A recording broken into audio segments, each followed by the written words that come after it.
नमस्कार, सगरमाथा टेलिभिजनको प्रस्तुति एसटिभी च्याटमा यहाँलाई स्वागत छ। म सुनिल दाहाल। नागरिकता विधेयक राष्ट्रपति विद्यादेवी भण्डारीले संसदमा फिर्ता पठाइसकेपछि दोहोरो बहस सुरु भएको छ। पक्ष विपक्षमा टीका टिप्पणी र त्योसँगै संशय पनि व्यक्त भइरहेको छ। राष्ट्रपतिले यसअघिका विधेयकमा तत्कालीन प्रधानमन्त्री केपी शर्मा ओलीको समयमा विधेयक अध्यादेश पठाउँदा जस्ताको तस्तै परामर्श बिना नै हस्ताक्षर गर्ने र यो सरकारको बेलामा पठाएका विधेयकहरूमा किन अंकुश लगाउने तर्क एक थरले गरेका छन् भने विधेयकमा देखिएका जुन त्रुटिहरू छन् त्यसलाई सच्याएर पुनः पठाउन सक्ने सम्भावना छ, त्यसलाई पनि राष्ट्रपतिले मौका दिएको भनेर पनि अर्को थरले टिप्पणी गरिरहेका छन्। नागरिकता विधेयकको सन्दर्भमा निकै लामो समयदेखि छलफल र बहस भएको। संसदमा रहेको जुन विधेयक थियो त्यसमाथि संसदीय सुनवाई समितिले लामो समय छलफल गर्यो, तर फास्ट ट्र्याकमा सरकारले नागरिकता विधेयक प्रस्तुत गर्दाखेरिका परिणामहरू सार्वजनिक भएका छन्। त्यसकारण अत्यन्तै संवेदनशील विषय हो नागरिकता। मुलुक, भूगोल र जनसङ्ख्या राष्ट्रसँग जोडिएको विषय हो। त्यसकारण नागरिकताको विषयलाई राजनीतिकरण गर्न खोज्दाखेरि नागरिकतासँग सम्बन्धित विषयहरू बेला बेला विवादित हुन थालेका छन्। त्यसकारण राजनीतिक दलले राजनीतिक दाउपेच भन्दा पनि नागरिकलाई राष्ट्रियतासँग जोड्नुपर्छ भन्ने सवालहरू पनि उठेका छन्। आज हामी विशेष गरी यो विषयमा बढी केन्द्रित रहेर छलफल गर्छौँ भने त्योसँगै मङ्सिर 4 को सङ्घ र प्रदेशको निर्वाचनमा सत्ता गठबन्धन कार्यदल बनाएर सिट सङ्ख्या बाँडफाँडमा पेचिलो ढङ्गले छलफलमा जुटेको छ भने प्रमुख प्रतिपक्ष पनि अन्य दलहरूसँग मङ्सिर 4 को निर्वाचनमा कसरी तयारी गर्ने भनेर छलफलमा लागि परेको छ। त्यो सँगसँगै अन्य समसामयिक विषयहरू वस्तु पनि छन्, त्यसमा पनि म केन्द्रित रहेर आज छलफल गर्दैछु। आजको छलफलमा मसँग सहभागी हुनुहुन्छ नेकपा एमालेकी स्थायी कमिटी सदस्य, पूर्व उपसभामुख, पूर्व कानुन मन्त्री डाक्टर शिवमाया तुम्बाहाम्फे। यहाँलाई स्वागत छ। धन्यवाद। आराम हुनुहुन्छ? ठिक छ। राष्ट्रपतिले नागरिकता विधेयक संसदमा फिर्ता पठाइदिइसके पछाडि राजनीतिक रूपमा त यसले तरङ्ग मचायो। पक्ष विपक्षको तर्क वितर्क सुनेको छ। राष्ट्रपतिले राजनीतिक यतिसम्म भएकी सत्तारूढ दलका नेताहरूले राष्ट्रपति विद्यादेवी भण्डारी तत्कालीन नेकपा एमालेको उपाध्यक्षको हैसियत भन्दा माथि उठ्न नसकेको जस्ता पनि टिप्पणी गरेका छन्। तपाईँलाई के लाग्छ? म छलफलबाट प्रारम्भ गर्छु। धन्यवाद। यो टिप्पणी गर्ने टिप्पणीकर्ताहरूलाई म धन्यवाद दिन चाहन्छु। कुन अर्थमा भने जो यो विषयमा अहिले तपाईँले जसरी प्रस्तुत गर्नुभयो त्यो विषयमा नै उहाँले टिप्पणी गर्दाखेरि उहाँहरूको टिप्पणी गर्ने क्षमता, सोच विचार गर्ने क्षमता यति मात्रै भएको कारणले गर्दा त्यो अर्थमा उहाँले टिप्पणी गर्नुभयो। यसमा मेरो भन्नु केही छैन। मान्छेलाई जस्तो सोच आउँछ, जस्तो मनमा आउँछ, जति जान्दछ, जति उसको विश्लेषण गर्ने क्षमता हुन्छ त्यहाँभन्दा बढ्ता हामीले अपेक्षा गरेर यसबाट केही पनि पाउन सक्ने अवस्था देखिँदैन। एउटा अर्को यहाँले भन्नुभएको जस्तै अब सम्माननीय राष्ट्रपतिजी हो जो तत्कालीन नेकपा एमालेको उपाध्यक्षको रूपमा उपाध्यक्षको हैसियतमा काम गर्नुभएको थियो। तत्पश्चात यो सरकार बनाउने क्रममा अगाडि बढिरहँदाखेरि हामीले हाम्रो तर्फबाट राष्ट्रपतिको रूपमा उहाँलाई हामीले प्रस्ताव गरेर निर्वाचनमा उहाँले जितेर अगाडि बढ्नुभयो। अहिले राष्ट्रपतिको हैसियतले काम गर्दै हुनुहुन्छ र हामीले के कुरा बुझ्नुपर्छ भने संसदीय अभ्यासमा यो हामी संवैधानिक रूपले अगाडि बढिरहेको अवस्थामा कुनै पनि व्यक्तिहरू यस्तो सार्वजनिक पद धारण गरिसके पछाडि विशेष गरेर राष्ट्रपति, उपराष्ट्रपति, सभामुख, उपसभामुख, अध्यक्ष, उपाध्यक्ष यस्तो हैसियतमा यस्तो पदमा बस्ने व्यक्तिहरूले राजनैतिक हैसियत सबै त्यहाँबाट बाहिर पाखा निस्केको अवस्था रहन्छ। साधारण सदस्य नहुने गरी बाहिर निक्लेको अवस्था रहन्छ। यो अवस्थामा भएको व्यक्तिले विसर्जन गरेर सार्वजनिक पदमा पुग्ने हो। सार्वजनिक पदमा पुग्ने यो हैसियतमा जाने, सार्वजनिक पदमा पुगिसकेपछि राजनीतिक हैसियत पनि नदेखाउने हो। म यही कुरा जोड्दैछु। त्यसरी अगाडि बढिसके पछाडि राजनीतिक हैसियत देखाउनु आवश्यक छैन र मिल्दैन। र अहिलेको यो जुन तपाईँले विधेयक, नागरिकता विधेयकसँग जोडेर राष्ट्रपतिज्यूको जुन कुराहरू तपाईँले जोड्नुभयो यो चिज अलग विषय हो। विधेयक, यो नागरिकता विधेयक र अरू विधेयक हैसियत एउटै हुन्छ। यसको सबै सङ्घीय संसदभित्र हामीले निर्वाह गर्नुपर्ने प्रक्रिया सबैको एउटै हुन्छ। तर तपाईँले जुन अध्यादेशको कुरा पनि सँगै जोड्नु भएको छ, जुन चाहिँ हाम्रो कार्यकालमा हामी सरकारमा हुँदाखेरि तत्कालीन प्रधानमन्त्री केपी शर्मा ओलीको नेतृत्वमा रहेको सरकारले अध्यादेशबाट ल्यायो र यही प्रसङ्गमा तपाईँले जोडेर अहिले जुन बाहिर चर्चाको विषय बनेको अथवा टिप्पणी गरेको कुरा यी दुईटै कुरामा जोडिएर हो र हामीले के कुरामा स्पष्ट हुन जरुरी पर्छ भने अध्यादेश र सङ्घीय संसदद्वारा छलफल गरेर पारित गरेर अगाडि बढाएको विधेयकको यसको हैसियत र यसको अवस्था हामीले बुझ्नु जरुरी पर्छ। किन जरुरी पर्छ भने यहाँ अहिले धेरै टिप्पणी गरेको विश्लेषण गरेर त्यहाँ जोडेको विषय एउटै मात्रै छ। त्यो विषय के हो त भन्दाखेरि जुन अध्यादेश यस्तो अवस्थामा सिर्जना हुन्छ, सङ्घीय संसदको बैठक नचलिरहेको अवस्थामा देशमा कुनै काम गर्नु पर्यो, अति आवश्यक, तुरुन्तै अहिले नै गरिहाल्नुपर्छ भन्ने कन्डिसनमा पुगिसके पछाडि सरकारको नेतृत्व गर्ने सरकारले त्यो अध्यादेशको रूपमा कुनै पनि विषय अगाडि बढाउने संवैधानिक व्यवस्था छ। संवैधानिक व्यवस्था भइसकेपछि त्यो व्यवस्थालाई टेकेर अगाडि बढिरहँदाखेरि त्यसमा कसैले टिप्पणी गर्नु जरुरी छैन एउटा। र अर्को कुरो के हुन्छ, अध्यादेश भनेको अघि मैले भने संसद चलेको हुँदैन, संसद नचलिसके पछाडि त्यो अघि मैले भनेअनुसार त्यसरी अध्यादेश अगाडि सारिएको हुन्छ। त्यही विषयलाई टेकेर त्यही अध्यादेशलाई टेकेर यो नागरिकता सम्बन्धी अध्यादेश त्यति बेला ल्याइएको थियो। त्यति बेला त्यो अध्यादेश ल्याइसके पछाडि तुरुन्तै यहाँले भन्नुभएको जस्तै सम्माननीय राष्ट्रपतिज्यूले तुरुन्तै उहाँले त्यसमा प्रमाणीकरण गरेर अगाडि बढाउनु भयो। त्यो त्यसमा नै हो सत्तारूढ दलका अहिलेका नेताले चाहिँ राष्ट्रपतिको त्यसमाथि चर्को टिप्पणी र आलोचना गरेका त्यही कुरो मैले राष्ट्रपति के हो, राष्ट्रपति के म भनिदिन्छु नि त, संविधानमा के व्यवस्था भएको छ त्यो कुरो पढ्नु पर्यो। अहिलेका जति पनि टिप्पणी गर्ने, तपाईँ कानुन मन्त्री भइसकेको, कानुन जानेको, कानुनको विद्यार्थी पनि हो के अरे हैन, त्यही कुरो म बताउँदैछु। हेर्नुहोस् किन अध्यादेश के हो र अध्यादेश किन यो विधेयकभन्दा फरक प्रकृतिको हुन्छ, प्रक्रिया फरक हुन्छ भन्ने कुरो स्पष्ट हुन जरुरी पर्छ।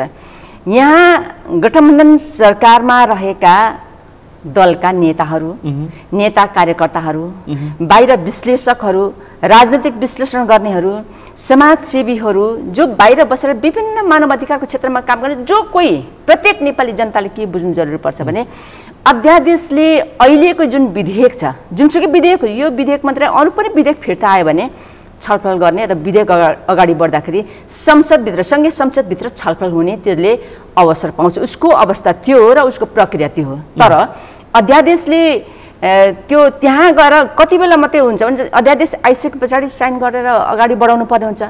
तर त्यसलाई फेरि फिर्ता पठाउने अनि नपठाउने भन्ने सन्दर्भमा के हुन्छ भने त्यो अगाडि बढिसकेपछि जब संसद खुल्छ, संसद बैठक प्रारम्भ हुन्छ, त्यो प्रारम्भ भइसकेपछि उसको प्रक्रिया अगाडि बढ्ने अवस्था रहन्छ अध्यादेशको। तर यो विधेयकको चाहिँ के हुन्छ भने संसद अहिले हामी चलिरहेछ नि, हामी संसद बैठक चलिरहेछ, संसद चलिरहेछ, बैठक बसिरहेछ, कोरम पुगेन भनेर सभामुख चिन्ता व्यक्त गरिनु भएको हो। यसको विषय म अर्को भन्छु, फेरि भन्दिनँ, त्यो विषय मलाई फेरि सोध्नु होला। र संसद चलिरहेछ, आज पनि हाम्रो संसद बैठक छ। त्यो बैठक चलिरहँदाखेरि त्यो अध्यादेशको च्याप्टर अघि क्लोज गरिसकेँ मैले। अब विधेयकको सन्दर्भमा यहाँबाट जुन सङ्घीय संसदको जुन सभामा उत्पत्ति हुन्छ, त्यो सभाको उत्पत्ति भएको कारण त्यो जुन सभामा उत्पत्ति हुन्छ त्यो चिज अगाडि बढाउँदाखेरि सभामुख वा अध्यक्षले प्रमाणित गरेर राष्ट्रपतिमा पठाउनु पर्छ। यो नागरिकता विधेयक त्यसरी त्यो प्रक्रिया पार गरेर अगाडि बढ्यो एउटा। तर यो नागरिकता विधेयकलाई अगाडि बढाउँदाखेरि योभन्दा अघिल्लो सरकारले विधेयक दर्ता गरेर सम्बन्धित समितिमा लगेर छलफल गराएर वर्षौं समय त्यहाँ बिताएर यो नागरिकताको बारेमा छलफल गरेर त्यो प्रतिवेदन समेत 7 वर्ष होइन, 7 वर्ष होइन, त्यही भन्छन् होइन, कति वर्ष, 2 वर्ष जति छलफल गरेको थियो समितिमा, सम्बन्धित समितिहरूमा होइन, समितिमा राज्य व्यवस्था समिति निश्चित तोकिएको हुन्छ, त्यहाँ गएको हुन्छ, उसले छलफल गरे हुन्छ, छलफल गर्यो, गरिसकेपछि त्यो रिपोर्ट उसले बुझाए। त्यो रिपोर्ट आइरहँदाखेरि रिपोर्ट त्यहाँ छलफल गरिरहँदा त्यहाँ सम्बन्धित समितिमा बसेका माननीय सदस्यहरूले आफ्नो कुराहरू राख्नु भएको थियो। त्यो कुरा राखिरहँदाखेरि नागरिकता सबै नेपाली जनताले जो चाहिँ नागरिकता लिन उपयुक्त संविधानले दिन्छ, पाउँछ, क्राइटेरियाभित्र पर्छ, त्यो व्यक्तिले पाउनुपर्छ भनेर सबैको मनसा यही थियो र त्यहाँ त्यसरी अगाडि बढाइएको थियो। तर एउटा कन्डिसनमा चाहिँ जुन संविधानको धारा 11 को उपधारा 6 मा टेकेर जहाँ चाहिँ अङ्गीकृत नागरिकताको कुरा गरिएको छ त्यसमा विदेशी महिलाले नेपाली नागरिकसँग बिहे गरेर आएको खण्डमा के हुने भन्ने कुरा त्यहाँ संघीय कानुनमा उल्लेख गरे बमोजिम हुनेछ भन्ने कुरा लेखिसकेपछि त्यसलाई टेकेर त्यो एउटा इस्युले अरूमा त सबैको सहमति थियो अगाडि बढेको थियो हामीले दिनुपर्छ संविधानमा जे लेखेको छ त्यो कुरा त हामीले दिनुपर्ने हुन्छ तर त्यसमा चाहिँ विदेशी नागरिक महिलाले नेपाली नागरिक पुरुषसँग बिहे गरेर आइसके पछाडि 7 वर्षको कन्डिसन राखेर अगाडि बढौँ भने त्यो छलफल गरेर अगाडि अङ्गीकृत नागरिकताको विषयले पेचिलो र अलिकति टसल बनेको विषय यही हो हैन त्यही विषय हो हदम्याद त्यसलाई चाहिँ 7 वर्षको कन्डिसन राखेर अगाडि बढौँ भनेर भनिएको थियो तर अहिले यो विधेयक यो अहिलेको तत्कालीन अहिलेको सरकार जो हामी परमादेशी गठबन्धन सरकार भन्छौँ गठबन्धनको सरकार उहाँहरू हामी गठबन्धनको सरकार स्वयं भन्नुभएको छ शेरबहादुर देउवाको नेतृत्वको सरकारले पहिलेको त्यत्रो समय लगानी गरेर छलफल गरेको विधेयकलाई फिर्ता लिएर अर्को विधेयक संसदमा टेबल गरेर अगाडि बढाइयो हामीले के डिमान्ड गरेका थियौँ भने अरू विधेयक कतिपय विधेयकहरूमा हामीले के भन्यौँ भने ल ठिक छ सहमतिको आधारमा हामी छलफल गर्दै अगाडि बढौँ यो विधेयकलाई अगाडि बढौँ हामी काम गरौँ कानुन बनाउँ भनेर हामीले सहमतिका साथ काम गर्दै गरेको अवस्था थियो तर यो विषयमा हामीले के भनेका थियौँ भने यो विषय राष्ट्रियताको सवालसँग जोडिएको छ हामीले राष्ट्रलाई हामीले संरक्षण गर्ने कि नगर्ने राष्ट्रियता सवाललाई हामीले साझा सहमतिको आधारमा अगाडि बढ्नुपर्छ भन्ने खालको कुरा हामीले उठाएका थियौँ त्यही भएको कारणले राष्ट्रियतासँग जोडिएको सवाल हो त्यही भएको कारणले गर्दा नेकपा एमाले अहिले प्रमुख प्रतिपक्षी दलको हैसियतमा संसदमा उपस्थित भइरहेको अवस्थामा उसले आफ्ना माननीय सदस्यले दलको सदस्यहरूले चाहिँ त्यसमा परिमार्जन गर्ने संशोधन गर्ने प्रस्ताव समेत पेश गर्नुभएको थियो उहाँले आफ्नो कुरा राखिरहँदा त्यहाँका माननीय सदस्यले कुरा गरिरहँदाखेरि यी सवाल उठाउनु भएको थियो राष्ट्रियताको सवालहरू उठाउनु भएको थियो हामीले कतै राष्ट्रियताको सवाल भनिसकेपछि मेरो कुरा टुङ्ग्याउनु यो त राष्ट्रियताको सवालसँग जोडिसकेपछि त यहाँ बहुमत र अल्पमतको हिसाबले नागरिकता विधेयक पास गर्न पनि नमिलिरहेछ नि त्यही गलत हुने मैले के ध्वनि मतका आधारमा पास गरेर अगाडि बढाए तर हामीले चुच्चे नक्सालाई चाहिँ हामीले एकमतले पास गरौँ यो राष्ट्रियतासँग जोडिएको विषय हुनाले यदि सबैले मानेको आधारमा ध्वनि मतले त पास गर्न नमिल्ने हो नि त फेरि त्यसैले हामीले के भनेका थियौँ भने हाम्रा माननीय सदस्यहरूले हामीले के भनेका थियौँ भने यो विषय गम्भीर विषय हो हामीले नेपालमा जति पनि नागरिकहरू जसले चाहिँ नागरिकता प्राप्त गर्नुपर्ने हो जो नागरिकता नपाएर एकदम अप्ठ्यारो अवस्थामा परेको अवस्था नागरिकता नपाएर अवस्थामा नागरिक पनि छन् त्यो कुरा मलाई भन्न दिनु न तपाईँ एउटा पनि सेन्टेन्सको कम्प्लिट एन्सर नआइकन अर्को नजानु न पक्कै पनि के भने त्यसरी त्यो अल्मलिएको अवस्था त नपाइरहेको अवस्था छ त्यो अवस्थामा हामीले के भनेका छौँ त भन्दाखेरि ती नागरिकलाई हामीले नागरिकता प्रदान गर्ने अवस्थामा हामी जानुपर्छ हामी अगाडि बढ्यौँ यो विषयमा हाम्रो सहमत छ जाउँ अगाडि भन्यौँ तर यो जुन 7 वर्ष कन्डिसन राख्नुपर्छ भन्ने विषयमा हामीले के भन्यौँ भने सहमतिको आधारमा जाउँ न राष्ट्रियताको सवालसँग जोडिएको कारणले गर्दाखेरि सहमतिको आधारमा हामी छलफल गरौँ भनेर हामीले भन्यौँ तर यो विषयमा सत्ता पक्षले प्रमुख प्रतिपक्षी दलको नेताहरूसँग औपचारिक रूपले छलफलै गर्नु भएन छलफल गर्नुपर्छ कि पर्दैन राष्ट्रिय सहमतिमा जाँदाखेरि प्रमुख प्रतिपक्षी दलसँग सहमतिमा छलफलमा जानुपर्छ कि पर्दैन भन्ने एउटा क्वेसन हाम्रो छ अर्को सभामुखको हैसियतले जो हाम्रो सभामुख हुनुहुन्छ सम्माननीय हुनुहुन्छ उहाँको हैसियतले उहाँको पदले के गर्नुपर्छ त भन्दाखेरि त्यस्तो समस्या संसदमा आइसके पछाडि राष्ट्रिय सभाको अध्यक्ष होस् वा प्रतिनिधि सभाको सभामुख उहाँले त्यो समस्या आइसके पछाडि समस्या समाधानको निम्ति त्यहाँ छलफल गराउनु पर्ने हुन्छ हाम्रो अहिलेको सभामुखले यस्तो समस्या आइसके पछाडि यसमा सहमतिमा जानुपर्छ भने उहाँ पनि नेपाली नागरिक हो नि पदीय हैसियतले सभामुख हो सम्माननीय पदमा हुनुहुन्छ हामी मान्छौँ सम्मान गर्छौँ तर उहाँ पनि नेपाली नागरिक भएको हैसियतले मेरो मुलुकमा मेरो देश र मेरो राष्ट्रियताको सवालमा मैले यो सहजीकरण गर्नुपर्छ कि पर्दैन भने हैसियत उहाँले आफ्नो कार्यक्षमता देखाउनु पर्छ कि पर्दैन भन्ने प्रश्न हाम्रो छ त्यसैले हामीले त्यति बेला के भन्यौँ भने यो सहमतिका आधारमा सर्वसम्मतिको रूपमा जानुपर्छ किनकि यो सवाल गम्भीर सवाल हो अरू विधेयकमा भएका जुन हाम्रा अधिकारका कुराहरू भन्दा यो देशसँग यो मुलुकसँग यसको पहिचानसँग जोडिएको सवाल भएको कारणले गर्दाखेरि यसमा सहमतिमा अगाडि बढ्नुपर्छ भन्ने भूमिका समेत निर्वाह नगरिकन फटाफटी तपाईँले अघि भन्दै हुनुहुँदै एकदम छोटो बाटोबाट अगाडि बढ्नुपर्छ, फास्ट ट्र्याक छोटो भाषा त्यसरी अगाडि बढ्यो। त्यो गर्नु हुन्न भनेर सभामुखले पनि दलीय खालको भूमिका निर्वाह गरेको, सत्तारूढ दलको आशय अनुसार काम गर्न खोजेको हो। आशय अनुसार गर्नुभयो या गर्नु भएन उहाँले म भनेर आफै मूल्याङ्कन गर्नुपर्छ, विश्लेषण गर्नुपर्छ। उहाँले आफूलाई एउटा दलीय हिसाबले चाहिँ आक्षेप लगाउने प्रयास भइरहेछ। तपाईँले पनि सभामुखलाई त्यो होइन आशंका व्यक्त गर्नु होइन। मैले आशंका व्यक्त गर्नु, मैले के भन्छु भने मैले कुनै व्यक्तिलाई कुनै पनि पदीय हैसियतमा बसेका व्यक्तिलाई मैले आक्षेप लगाउनु जरुरी छैन। मैले जे देखेँ त्यो भने त्यहाँभित्र जे भयो त्यही कुरा बताएँ। त्यसैले मैले सभामुखज्यूलाई मैले आक्षेप लगाएको होइन। यथार्थ कुरो त्यो हो, यथार्थ कुरो त्यो हामीले भनिरहँदा पनि उहाँले त्यसरी अगाडि बढ्नु। तपाईँ एउटा म प्रश्न तपाईँलाई जोड्छु, भन्नुहोस् त। त्यो बहुत अचम्म। यो मुलुकको राजकोष सञ्चालन गर्ने सरकारले हरेक खर्चहरू गर्छ, खर्च गरिसके पछाडि त्यसको अडिट पनि हुन्छ। यी सारा कुराहरू हाम्रो संसदीय अभ्यासमा सार्वजनिक लेखा समिति हामीसँग विषयगत समिति छ नि, त्यो समितिमा सभापति प्रमुख प्रतिपक्षी दलको कुनै माननीयलाई बनाउने हाम्रो संसदीय अभ्यास छ। हामीले 16 सालदेखि त्यो अभ्यास चलाउँदै आएका छौँ। तर त्यो विषयमा हामीले पटक पटक सभामुखलाई भनिरहँदाखेरि, सरकारलाई संसदबाटै हामीले ध्यान आकर्षण गराइरहँदाखेरि आफै खर्च गर्छु, आफै म अडिट पनि गर्छु, सारा कुरा मै गर्छु भनेर अहिलेसम्म चुपो लाएर त्यो सार्वजनिक लेखा समितिको सभापति समातेर अहिले काङ्ग्रेसको नेतृत्व, अहिलेको गठबन्धन सरकारले नेतृत्व गरेको छ। त्यो विषयमा सभामुख किन बोल्नु भएन? हामीले पटक पटक भनेका छौँ।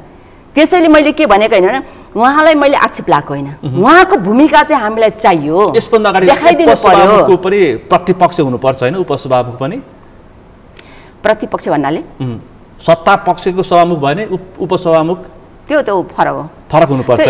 दल पार्टीको हुनुपर्छ होइन? यसभन्दा अगाडि पनि तत्कालीन नेकपालाई यो किसिमको आक्षेप लगाएको थियो। त्यो किसिमको एकलौटी जसरी अगाडि बढ्न खोज्यो नेकपा बहुमतको आधारमा भनेर त्यो पनि त विषय फरक थियो नि। त्यो त फरक थियो। तपाईँले के कुरा क्लियर हुनुहोस् भने संविधानमा जे कुरा लेखिएको थियो त्यसलाई हामीले एप्लाई गरेका थियौँ। जति बेला म उपसभामुखमा नोमिनेट भएको थिएँ, त्यहाँ निर्वाचन भयो, त्यति बेला म नेकपा एमालेको तर्फबाट म उम्मेदवार बनेको थिएँ। त्यति बेला हाम्रो महरा नेकपा माओवादीबाट उहाँले बन्नुभयो, सभामुखको उम्मेदवार बन्नुभयो थियो। हामी फरक फरक पार्टीका थियौँ। फरक फरक पार्टी भएको हैसियतबाट हामी सभामुख र उपसभामुख हामी निर्वाचित भएका थियौँ। त्यो कुरो त हामीलाई थाहा छ नि। हामी नोमिनेटेड भइरहेको व्यक्तिलाई पनि थाहा छ, नोमिनेसन गर्ने पठाउने। अहिलेको सत्तारूढ दल नेपाली कङ्ग्रेसले तत्कालीन विपक्षी दलले यो विषय पनि उठान गरेको थियो। अहिले तपाईँले सार्वजनिक लेखा समितिको विषय उठान गर्दाखेरि चाहिँ त्यस बेला पनि उसले दल एउटै भयो। अब त नेकपा नेकपा माओवादी केन्द्र र नेकपा एमाले एकजुट भइसके, त्यसकारण अब सभामुख र उपसभामुख पनि फरक यस्तो हुन्छ नि। तपाईँले के बुझ्नु पर्यो भने नि, जति बेला हामी सभामुख र उपसभामुखमा निर्वाचित भइरहँदा हाम्रो अलग अलग पार्टी थियो, अलग अलग पार्टीको प्रतिनिधित्व भएको थियो र हामी जब फरक फरक पार्टीको नेतृत्व गरेर त्योबाट हामी अगाडि बढिसकेपछि त्यही हैसियतमा हामी अगाडि बढेका थियौँ। तर पछि हाम्रो पार्टी एउटा भयो, एउटा भइसके पछाडि के हुन्छ, कानुन के हुन्छ त एकचोटि उसले गरिसकेको काम लगातार ऊ अगाडि बढिरहन्छ, आफ्नो अवधि सिद्धिन्जेलसम्म त्यो त्यहाँ जान्छ। तर जब पछि फेरि सभामुख तत्कालीन सभामुखलाई त्यो चार्ज लागिसके पछाडि त्यो विषयमा हामी प्रवेश नगरौँ, त्यो लागिसकेपछि सभामुख पद रिक्त रह्यो। रिक्त रहिसके पछाडि अब त्यति बेला हामी नेकपा थियौँ, फेरि माओवादी र एमाले एकै ठाउँ थियौँ। त्यति बेला पार्टी एकीकरण भएको थियो, हामी एकै ठाउँ थियौँ। एकै ठाउँ भइसके पछाडि त्यति बेला मैले के भनेको थिएँ भने सभामुखमा पहिलो कुरो त मै जान पाऊँ भन्ने, मेरो क्षमता छ, मेरो कार्यक्षमता यो मुलुकमा छैन भने तपाईँले मलाई प्रमाणित गरिदिनुहोस्, म छोडिदिन्छु, होइन भने मै जान्छु भनेर मेरो दाबी थियो। चुनौती दिनुभएको थियो कार्यक्षमताको आधारमा, मैले देख्थेँ। तर त्यति भनिरहँदा पनि मैले के भने संविधानमा व्यवस्था भएको संवैधानिक व्यवस्थालाई मैले नकार्न मिल्दैन, मैले नकार्न हुँदैन। तसर्थ मैले तपाईहरूले आफ्नो उम्मेदवार पहिलो कुरो मलाई प्राथमिकता दिनुहोस्, म जान्छु, म राख्छु, म यो कार्यक्षमता मसँग छ, मैले सभामुखबाट चलाउन सक्छु भन्ने थियो। अनि त्यति भइसकेपछि यदि मलाई नदिएको खण्डमा संविधान त मैले के गर्नुपर्ने थियो भने मार्ग प्रशस्त गर्नु पर्थ्यो मैले। किनभने हामी एउटै पार्टीबाट अध्यक्ष सभामुख हाम्रै पार्टीबाट अगाडि बढाउने भयो। यदि हाम्रो पार्टीबाट सभामुख अगाडि बढाउने भए उम्मेदवार तय गरेर ल्याउनुहोस् तपाईँहरूले, होइन विपक्षीले सभामुख लान्छ भने मै छँदैछु उपसभामुख, कन्टिन्यू अगाडि बढेर जाउँ भन्दाखेरि पार्टीले हामी सभामुख लिन्छ, उपसभामुख हामी छोड्छौँ भनिसके पछाडि सभामुखमा तपाईँहरूको उम्मेदवार ल्याउनुहोस् न त। मैले किन तपाईँहरूको उम्मेदवार ल्याउनुहोस् भने म त साधारण सदस्य समेत नरहने गरी रिजाइन गरेर बाहिर निस्केको थिएँ। त्यसैले मैले त्यो पार्टीले तपाईँहरूको उम्मेदवार ल्याउनुहोस्, मैले मार्ग प्रशस्त गरिदिन्छु भन्ने कुरा भइसक्यो। अहिलेको हाम्रो सभामुखको नाम ल्याइसके पछाडि मैले मार्ग प्रशस्त गर्नुपर्छ भनेर मैले मार्ग प्रशस्त गरिसके पछाडि निर्वाचन प्रक्रिया अगाडि बढ्यो। कानुन मन्त्री पनि हुनुभयो, त्यसपछि भर्खरै मात्रै उपसभामुख चयन भएको छ, भर्खर छ भर्खरै मात्रै। खैर आज विषय प्रसङ्ग होइन, तर यो नागरिकताको सवाल उठ्दाखेरि एउटा विषय अत्यन्तै पेचिलो ढङ्गले उठ्ने गर्छ कि नागरिकताको वितरण, नागरिकता दिँदाखेरि जन्मको आधारमा दिने कि वंशजको आधारमा दिने भन्ने विषय फेरि अब बहसको विषय बनाएको छ। यसमा के लाग्छ? मलाई के लाग्छ भने नि मेरो संविधानले के लेखेको छ, म व्यक्तिलाई के लाग्छ ठुलो कुरो होइन। तपाईँ संविधान लेख्ने मान्छे एउटा सदस्य, एउटा म व्यक्तिलाई के लाग्छ, मेरो विचारमा के छ, मेरो विश्लेषण के छ एउटा चिज हो। तर म संविधानले गाइड हुनुपर्छ, मलाई गाइड गर्छ संविधानले।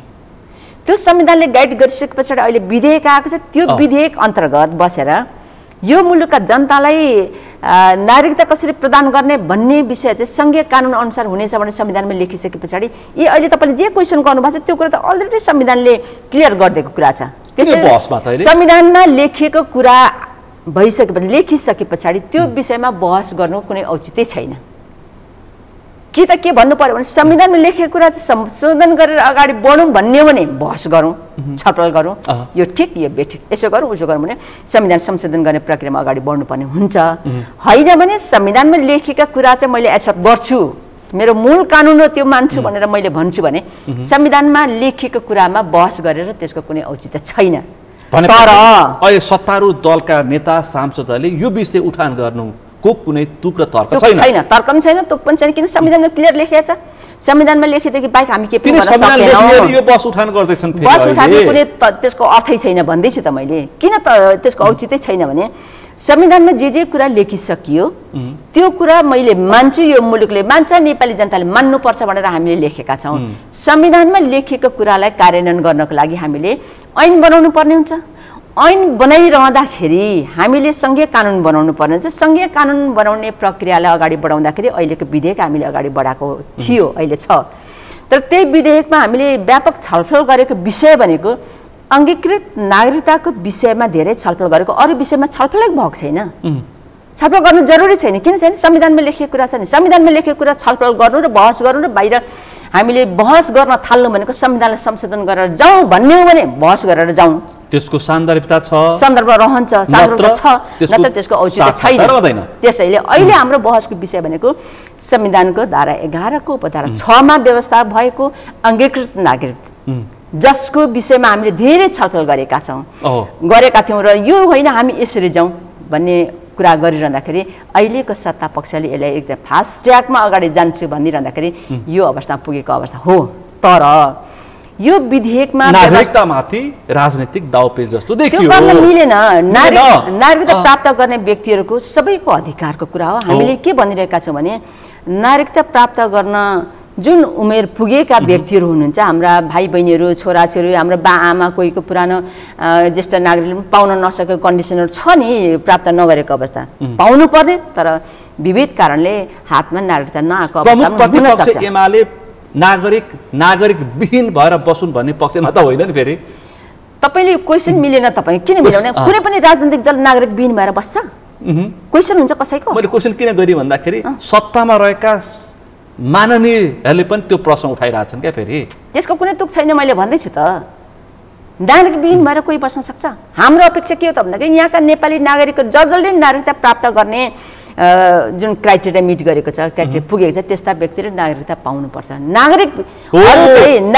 मापदण्ड पुरा गरिसकेका नागरिकले पनि नागरिकता पाउन सकेनन् र त्यसकारण यो फास्ट ट्र्याकमा विधेयक पठाइयो। तर प्रमुख प्रतिपक्ष एमालेको कतैको छाया परेर राष्ट्रपतिले फिर्ता गरिदिनु भयो। त्यसकारण यसमा हाम्रो आक्रोश र चिन्ताको विषय छ भनेर छुट्याएर हेर्नु पर्यो नि त। छुट्याएर कसरी हेर्नु पर्यो भने भन्नुपर्दा यो जुन किसिमको 15वटा उहाँले सन्देश दिनुभएको छ, 15 बुँदे सन्देश, यसमा पनि उनीहरूले राजनीतिकरणको आशय व्यक्त गर्दैछन्। यो ट्र्याकभन्दा बाहिर गएर उहाँले 15वटा सन्देश किन पठाउनु भयो भनेर पनि टिप्पणी गरेको कुरा उठाउनु भयो। नागरिकता पाउनुहुन्न भन्ने हाम्रो तर्कै होइन। हामीले नागरिकता पाउन योग्य व्यक्तिहरूले पाउनुपर्छ भनेर हामीले वकालत गर्दै आएको। हामी भन्छौँ कुनै पनि व्यक्तिलाई, कुनै पनि नेपाली नागरिकलाई राज्यविहीन बनाउनु हुन्न भन्ने तर्क हाम्रो छ, गर्नुपर्छ भनेर हामी अगाडि बढाएको छ। तर एउटै मात्रै इस्युमा हाम्रो विमति हो, हामी असहमत छौँ। त्यो विषय भनेको अघि पनि भने अङ्गीकृत नागरिकता प्रदान गर्ने सन्दर्भमा नेपाली नागरिकसँग बिहे गरेर आउने महिलाहरूलाई हामीले केही समय चाहिँ राख्नुपर्छ, 7 वर्ष कन्डिसन राख्नुपर्छ भनेर हामीले भनेका छौँ। तर यति भनिरहँदा के बुझ्नुपर्छ भने नि, यो 7 वर्षको कन्डिसन राख्नुपर्छ भन्दाखेरि यो भारतबाट आएका चेलीबेटीलाई मात्रै यसो भनियो भन्ने कुरा हाम्रो दिमागबाट हटाउनुपर्छ। हामीले स्पष्ट के भनेका छौँ भने नेपाली नागरिकसँग विवाह गरेर आउने जो कोही महिला भारतको मात्रै हुन्छ र? अमेरिकाको पनि हुन्छ, युरोप अमेरिका पनि हुन सक्छ, जुनसुकै मुलुकबाट नेपाली देशको हुन सक्छ। नागरिकसँग त्यो महिलाहरू बिहे गरेर आउने अवस्था रहन्छ। त्यति बेला त्यो महिलालाई यो मुलुकमा म नागरिक बन्छु, यो मुलुकमा मैले बिहे गरेर आएँ भनेपछि उसले यो मेरो देशको बारेमा बुझ्न पछि पर्दैन। सवाल यो मेरो देश हो, सवाल त्यहाँनिर हो, त्यो यो मेरो देश हो, मैले माया गर्छु भन्ने भावना उसमा जाग्नुपर्छ कि पर्दैन? तपाईँ त्यो भावना जागेन भने के नेपाली नागरिकता लिएर बसिरहन्छ भने कुनै ग्यारेन्टी छ र? तर त्यो तर्क गर्नु जरुरी छैन। तर मेरो देश हो भनेर आफ्नो भावना त्यो व्यक्तिमा, त्यो महिलामा आउनुपर्छ, यति मात्रै हाम्रो तर्क हो। त्यसकारण यो विषय हेर्नुहोस्, धेरै अङ्गीकृत वैवाहिक नागरिकताको सवालमा कम्तीमा पनि 7 वर्षको चाहिँ समय अवधि राख्नुपर्छ भने तपाईँहरूको अलिक बलियो तर्क मती हो नि त नि? हाम्रो यो विषयमा अरूसँग नमिलेको कुरा। तर यो विषयलाई हेर्नुहोस्, यो विषय भनेको प्रमुख प्रतिपक्षी दल नेकपा एमालेको मात्रै सवाल होइन, सिङ्गो मुलुकमा बस्ने सबै नेपाली नागरिकको सवाल हो नि। त्यो विषयमा सबै गम्भीर बन्ने कि नबन्ने, यस्तो विषयमा जहाँ चाहिँ बढी विवादित हुन्छ त्यो विषय राष्ट्रियतासँग जोडिएको हुन्छ, त्यो विषयमा हामीले सबैसँग छलफल गरेर अगाडि बढ्नुपर्ने हुन्छ, राष्ट्रिय सहमति जुटाउनु पर्ने हुन्छ। मापदण्ड पनि अपनाउनु पर्छ। अघि तपाईँले त्यो अन्तर्राष्ट्रिय मापदण्ड त छैन। भर्खर तपाईँले जोड्नु भएको थियो नि त्यो नक्सालाई हामीले संविधान दोस्रो संशोधन गरेर हामीले निशान छापमा त्यो कुरा राखिराख्दाखेरि त्यति बेला हामीलाई के महसुस भएको थियो भने यो मुलुकको एक चिम्टी माटो प्रत्येक नेपाली नागरिकको मुटुसँग धड्कनसँग जोडिएको हुन्छ भनेर हामीले सबैसँग सल्लाह गरेर सहमतिको आधारमा अगाडि बढौँ। यो हाम्रो राष्ट्रियताका सवालसँग जोडिएको हाम्रो मुलुक, मेरो जमिन हो, मेरो देश हो भनेर हामीले भनिरहँदाखेरि सबैसँगै आएको थियौँ। तर यो नागरिकताको इस्युमा 7 वर्षको कन्डिसन हामीले भनिरहँदाखेरि यो विषयमा छलफल गर्नुपर्छ भने सत्ता पक्षलाई ज्ञान छैन, सभामुखले के समन्वय गर्नुपर्छ कि पर्दैन भन्ने प्रश्न हो कि हाम्रो। अहिले त यसलाई राजनीतिकरण गरिसक्यो। अब त यो नागरिकता विदेश विशेष गरी मधेस प्रदेशसँग जोडिन्छ, त्यसकारण अब यो नागरिकता विधेयकमा विरोध गर्दाखेरि एमाले मङ्सिर 4 को सङ्घीय र प्रदेशको निर्वाचनमा बेहोर्नुपर्छ क्षति भनेर अर्को थरीले पनि टिप्पणी गर्न थालेका छन्। अर्को थरीले टिप्पणी गर्ने टिप्पणीकर्तालाई मैले के भन्छु भने छोडिदिनु, विरोध गर्न दिनु न त। विरोध गर्नेलाई टिप्पणी गर्ने मेरो आग्रह। एकचोटि नागरिक विरोधी एमाले, यो एउटा नागरिक विरोधी एमाले हो कि सपोर्ट गर्दैछ कि के चाहिँ यथार्थ कुरा बुझ्नको लागि समय निकालेर टाढा हुनुहुन्छ भने एकदम छोटो समय लिएर काठमाडौँ आउनुहोस्, गृह मन्त्रालयमा जानुहोस्, गृह मन्त्रालयमा भएको तथ्याङ्क हेर्नुहोस्। तपाईँले हामीले के भने त्यो गृह मन्त्रालयको तथ्याङ्कलाई आधार मानेर हामीले हेर्दा विशेष गरेर अहिले जुन तपाईँले विश्लेषण गरिरहनु भएको छ, हेरिरहनु भएको छ, विरोध गर्ने, तल धेरै टिका टिप्पणी गर्ने भनेको मधेससँग जोडिएका हाम्रा नेपाली नागरिकहरू, राजनीतिक कर्मीहरू, विशेष गरेर राजनीतिक कर्मीहरू त्यसरी टिप्पणी गरेर देखिन्छ। उहाँहरूले के बुझ्नु पर्यो भने गृह मन्त्रालयको तथ्याङ्क अनुसार 35 देखि 40 हजार जति मात्रै मध्य प्रदेशका नागरिकले नागरिकता लिन प्रक्रियामा जानुपर्ने अवस्था छ भनेर गृह मन्त्रालयको तथ्याङ्क एउटा छ। त्यो हेर्न आउनु पर्यो, हेर्नु पर्यो। एउटा मधेसको हुन् कि पहाडको हुन् कि हिमालको जहाँको आएर त्यो तथ्याङ्क हेर्ने एउटा। अर्को कुरो त्यो 8वटा जिल्ला बाहेक, मध्य प्रदेशको 8 जिल्ला बाहेक अन्यत्र छरिएर बसेका करिब 7 लाख नेपाली नागरिकले नागरिकता लिन पर्ने अवस्था छ। त्यो तथ्याङ्क गृह मन्त्रालयमा छ एउटा। अर्को कुरो त्यो 7 लाख सबै त्यतै मध्य प्रदेशकै नागरिक हुन् त? त्यो पनि होइन, पारिवारकै विवाह गरेर आएका हुन् त? गृह मन्त्रालयले त्यो भनेको छैन। त्यो नागरिकताविहीन जो अहिले प्रक्रियामा पुर्याएर अगाडि बढ्नुपर्ने ठाउँमा त्यो नपाएको अवस्था, हिमालमा बस्ने नागरिक पनि पाएको अवस्था छैन, हिमालमा पहाडमा बस्नेले पनि पाएको अवस्था छैन, त्यो प्रक्रिया पुर्याएर दिनुपर्छ भनेर हामीले त भनिरहेका छौँ नि। त्यसैले हाम्रो भनाइ के हो भने यो सेन्टिमेन्ट क्याच गर्नको लागि मधेसलाई यहाँ गर त्यहाँ गर भनेर होइन, हामीले के बुझ्नुपर्छ भने महाकालीसम्म समस्या छ नि त। त्यहाँको भूमिका राजनीतिकरण र राजनीति रङ छरिहाल्न आवश्यक छैन। त्यसैले हामीले के पनि बुझ्नुपर्छ भने हामीले मधेसमा बस्ने मधेसी दाजुभाइहरू जो नागरिकहरू हुनुहुन्छ उहाँलाई हामी त्यहाँका भूमिपुत्र भन्ने, त्यो भूमिपुत्रको भविष्य के हुन्छ भन्ने कुरामा हामीले त्यसमा ध्यान दिने कि नदिने भन्ने प्रश्न पनि छ नि त हामीसँग। अर्को प्रश्न पनि सवाल तीबाट के उठाइरहेछन् भन्दाखेरि कि अङ्गीकृत नागरिकहरूले रैथानेमाथि अब राजनीति गर्न सक्ने भए त्यो पनि अर्को थरी त्यहाँका मधेस केन्द्रित मधेसी मूलका विश्लेषकले चिन्ता व्यक्त गर्दैछन्। फेरि त्यहाँका अर्को पनि छ फेरि जो नागरिक हामी रैथाने हौँ यहाँको भूमिपुत्र हौँ भनेर भनिरहनु भएको छ नि, उहाँले प्रश्न गर्नुभएको यही हो। उहाँको प्रश्न फेरि मैले दोहोऱ्याउँछु, हामीलाई अन्य मुलुकबाट आउने अङ्गीकृत नागरिकहरूले हामी माथि शासन गर्ने, हामी शासित बनेर बस्ने हो र भनेर प्रश्न गर्नुभयो। त्यो प्रश्न म फेरि सबैलाई सुनाउँदैछु। ल भन्नुहोस् त। त्यसको जवाब त्यो प्रश्न मैले अरूलाई सुनाएँ, मैले प्रश्न गरेँ, त्यो प्रश्नको जवाब हामीले दिने कि नदिने सबैले भन्नुपर्छ कि पर्दैन। हामीले कुनै पनि नेपाली नागरिकलाई हामी के भन्छौँ त भन्दा मैले त्यही राष्ट्रियताको कुरा गरेको के हो त भन्दाखेरि अन्य मुलुकबाट आएर यहाँ आएर शासन सत्ता बागडोर सम्हालेर बस्ने कन्डिसनमा हामी जान सक्दैनौँ भन्ने कुरा गरे हो नि त। त्यसैले हामीले के भन्छ कम्तीमा रैथानेमाथि शासन आयातित किन भन्नुहुन्छ, हामीले कानुनले दिइसके पछाडि संविधानले दिइसके पछाडि हामीले के भन्नुपर्छ भने बजारमा चलेको शब्दावली मात्रै प्रयोग शब्दावली उहाँले प्रयोग गर्नको उहाँले गर्नुहुन्छ। आयातितहरूले रैथानेमाथि शासन गर्ने अवस्था आयो, हाम्रो चिन्ता त्यो भनेर भन्नेहरू अर्को थरी मध्य प्रदेशकै मधेसी समुदायकै अर्को थरी मान्छेहरू पनि छन्। होइन उहाँहरूको चिन्ता त्यो छ, क्वेसनहरू मैले सुनेछु, उहाँहरूको त्यो उहाँले जे क्वेसन गर्नुभएको छ नि त्यो क्वेसन गरेको भनेको जो अङ्गीकृत नागरिकता प्रदान हामी नेपालले गर्छौँ त्यो नागरिकता आफूले प्राप्त गरेको त्यस्ता व्यक्तिहरूले कतै मैमाथि शासन गरेर मलाई जहिले तैले पेलिरहन्छ कि भनेर क्वेसन हो कि उहाँहरूको, त्यस्तो कुरा हुनु हुँदैन। हामीले के सम्झिनुपर्छ भने अङ्गीकृत नागरिकता लिइसके पछाडि नेपाली नागरिक बनेको हामी मान्छौँ, नेपाली नागरिकको हैसियतले हेर्छौँ, हामी सम्मान गर्छौँ त्यस्तो व्यक्तिलाई। तर त्यो सम्मानित अवस्थामा पुगिरहनको लागि 7 वर्ष कन्डिसन राख्नुपर्छ भनेर हामीले भनिरहेका छौँ। त्यो चिज चाहिँ राख्नुपर्छ, कुनै हालतमा राख्नुपर्छ। हामीले यी सारा क्वेसनहरू उठिरहेको त्यसको जवाब भनेको हो त्यहाँबाट मात्रै दिन सक्छ। यसो गरौँ त, अब यो नागरिकतासँग सम्बन्धित विषय अब नयाँ संसदलाई दिउँ न, अब मङ्सिरमा ठिकै भन्नु के हुन्छ भने नि हेर्नुहोस्, म तपाईँलाई प्रसङ्ग जोडिदिइहाल्छु। ल भन्नुहोस् त। यो विधेयक जुन फिर्ता सामान्य राष्ट्रपतिज्यूले फेरि प्रतिनिधि सभालाई फिर्ता पठाइदिनु भयो, फिर्ता पठाउने संवैधानिक व्यवस्था छ, संवैधानिक व्यवस्था छ, संविधानको धारा 113 मा स्पष्ट छ, स्पष्ट व्यवस्था गरिएको छ। त्यो व्यवस्था अनुसार फिर्ता पठाउनु भएको हो। योभन्दा अगाडि पनि विधेयक फिर्ता आएको थियो नि, तपाईँलाई त्यो सम्झना छ? एउटा विधेयक फिर्ता आएको छ, विधेयक फिर्ता आएको थियो, त्यसमा केही टेक्निकल मिस्टेक भएर त्यो प्राविधिक विषय त्यति भएर भएको आधारमा फर्केको छ। यो पछाडि पासपोर्टसँग सम्बन्धित पासपोर्टसँग सम्बन्धित त्यो टेक्निकल कुराले फिर्ता आयो। उहाँले आफ्नो सुझावसहित यस्तो तपाईँले यसो गरेर लिएर आउनु भनेपछि त्यो अनुसार अगाडि बढ्यो। त्यो कुरा चाहिँ हामीले मिलाउनु पर्ने थियो, मिलायौँ। नागरिकता विधेयकसँग जोडिएको जुन 15 बुँदे जुन सन्देश छ त्यसमा विशेष गरी अलिक त चासोको एउटा अघि हामीले छलफल पनि गऱ्यौँ।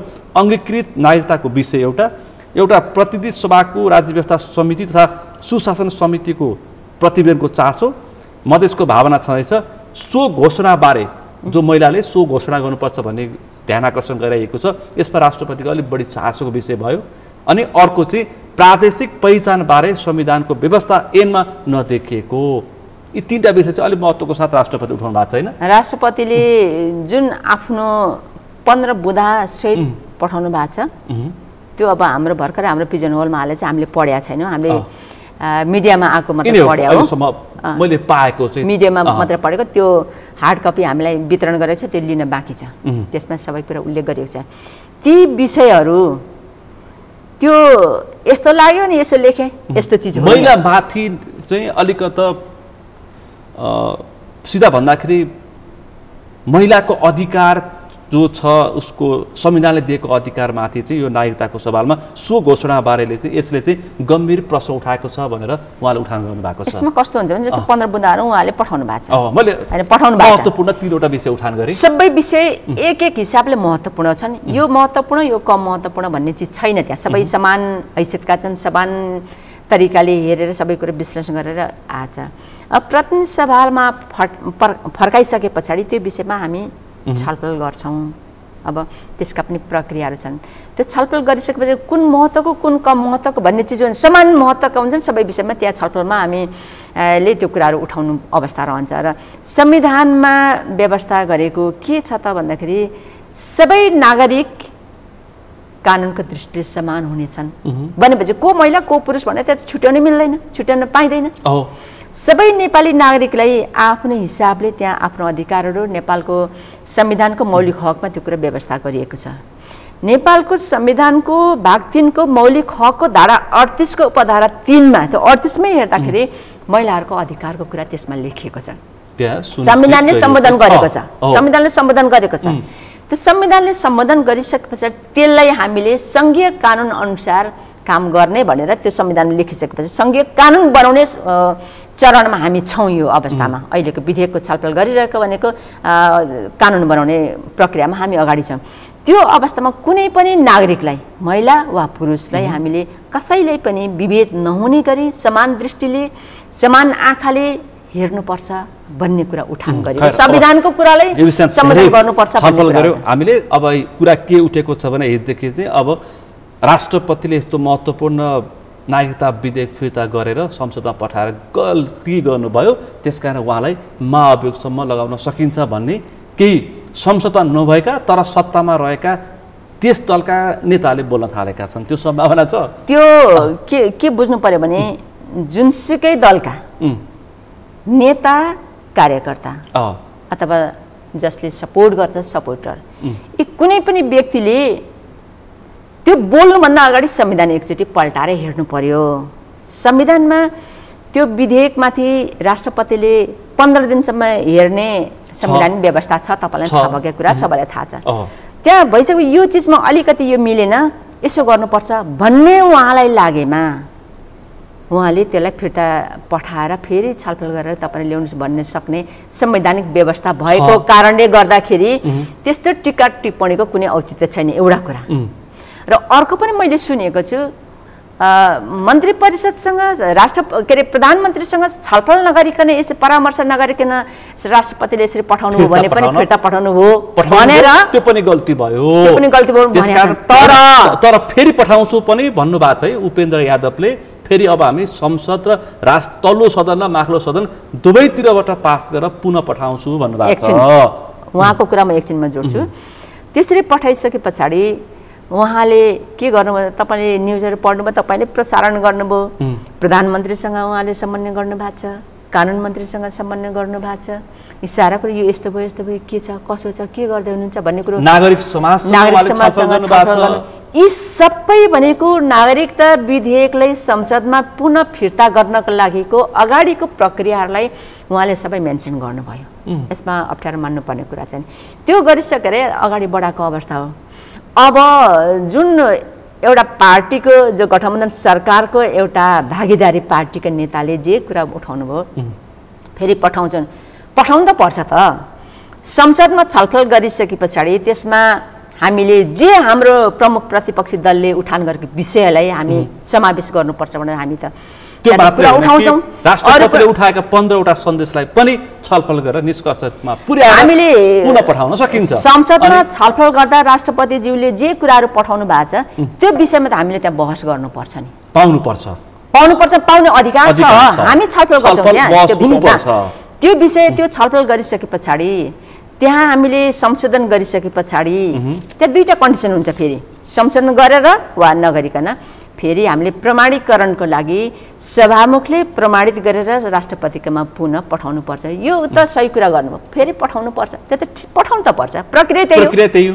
त्यति नजाने के नेता त, त्यति त जान्नु पर्यो नि।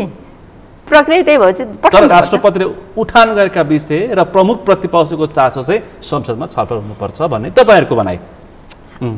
त्यो प्रक्रिया हो क्या, प्रक्रिया त्यो प्रक्रिया हो।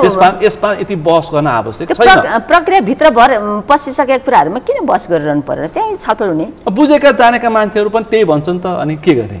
त्यो जानेकाले नि पढेनछन् भने बुझ्नु न, पढ्नु नि संविधान पढ्नु, प्रक्रिया पढ्नु, योभन्दा अगाडिको हाम्रो अभ्यास के छ त्यो पढ्नु, अनि पो थाहा हुन्छ त। राम्रै त्यो अर्काले के भने त्यसमा धारणा बनाएर अगाडि बढ्ने मान्छे आफै डुब्छ क्या, केही छैन, त्यसको औचित्य हुँदैन। भनेपछि राष्ट्रपतिमाथि महाभियोगको सम्भावना पनि छैन।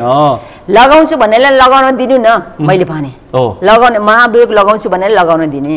तर तपाईँले के बुझ्नुहोस् भने यो मुलुकको जनताले के बुझ्नुपर्छ भने महाभियोग लगाएको अहिले एउटा हाम्रो के अरे सर्वोच्च अदालतको प्रधान न्यायाधीशमाथि महाभियोग लगाएको अवस्था त सबैलाई जगजाहेर छ। जङ्गबहादुर राणालाई लगाइएको छ, जगजाहेर छ, के राखेको त्यो पनि थाहा छैन, जगजाहेर छ। महाभियोग लगाउने अनि त्यसलाई अन्तिम निष्कर्षमा अन्तिम टुङ्गोसँग नपुर्याइकन चुप लागेर एउटा त मुख दर्शक भएर बस्ने यो गठबन्धन सरकार। त्यही चोलेन्द्र शमशेर जबराले परमादेश दिएर प्रधानमन्त्री बनाएको शेरबहादुर देउबाज्यू, हाम्रो सम्माननीय प्रधानमन्त्रीज्यू, उहाँले के हेरेर बस्नुभयो? त्यही प्रक्रिया चाहिँ अगाडि बढाउनु पर्ने, समन्वय गर्नुपर्ने, परामर्श गर्नुपर्ने, सारालाई समन्वय गर्दै अगाडि बढ्नुपर्ने, त्यही हाम्रो सभामा किन चाहिँ बोलाएर बस्नुभयो? अब आएको महाभियोग कहाँबाट टुङ्गोमा पुग्छ हरेक पनि विचार गर्नु पर्यो क्या। हरेक राष्ट्रिय सवालमा राजनीतिक सौदाबाजी यस्तो पनि यो गलत हो क्या, अनि गलत हो। तपाईँको त्यो महाभियोग लगाइसकेपछि टुङ्गोमा पुर्याउनु पर्छ कि पर्दैन? महाभियोगको बीचमा उहाँको समय त्यो त महाभियोग सिफारिस समितिको सदस्य एउटा म पनि हो। खै अहिलेसम्म मिटिङ राखेको, खै बस्नुपर्छ भनेको, खै यसो गरेको। त्यसैले महाभियोग तर्साको मात्रै के पनि होइन। यो भनेपछि महाभियोग तर्साको मात्रै हो, यो निष्कर्षमा पुग्दैन। यतिको लगाएर 3-4 समय सकिने भयो, समय त सकिगयो नि। न्यायाधीशको समय कार्यकाल नै सकिन्छ, 3-4 महिनासम्म त्यतिकै चुप लाएर बस्ने। अहिले यसो गर्ने नि, यस्तो नालायक सरकार जसले त्यो एउटा इस्यु चाहिँ यहाँ संसदमा दिएर यसो गर उसो गर केही नभनी बस्ने, त्यो कुरालाई अगाडि बढाउनु पर्छ भन्ने पनि दिमागमा नआउने हाम्रो सभामुखज्यू। अब अर्को महाभियोग, अहिलेको यो कोरम पुगेन भनेर चिन्ता व्यक्त गर्छ, अर्को महाभियोग लगाएर यसले कहाँ निष्कर्षमा पुर्याउँछ? त्यसैले यस्तो तर्कपूर्ण ढङ्गले नै अगाडि नबढेको यस्तो इस्युको कुनै औचित्य छैन। एउटा अब कोरम पुगेन भनेर भन्नु, कोरम पुगेन, कोरम पुर्याउने दायित्व सत्ता पक्षको। सत्ता पक्षसँग 165 सङ्ख्या छ त, 165 माननीय सदस्यको सङ्ख्या छ त, पुर्याउनु नि 165 सबै बोलाउनु नि। हामी प्रमुख प्रतिपक्षी दलको हिसाबले हैसियतले हाम्रो उपस्थिति जे गराउनु त गराएको छौँ त, हामी त्यही छौँ त। यदि कुनै त्यो संसद बैठकमा एउटै पनि प्रमुख प्रतिपक्षी दलको सांसद भएन भने त्यो बैठकै चल्दैन। हामीले बैठक चलाउने त सहयोग गरिरहेको छ त, हामी बसेका छौँ त त्यहाँ।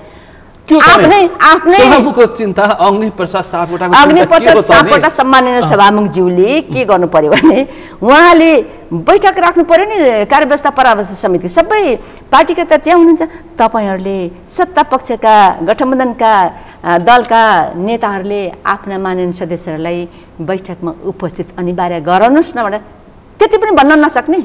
अनि बाहिर मिडियामा आएर चाहिँ कोरम पुगेन भनेर के औचित्य त्यो सभामुखज्यूको? त्यसैले उहाँले त्यो आफ्नो शक्तिको क्षमता दायरा थाहा नपाउनु भएको हो क्या हो?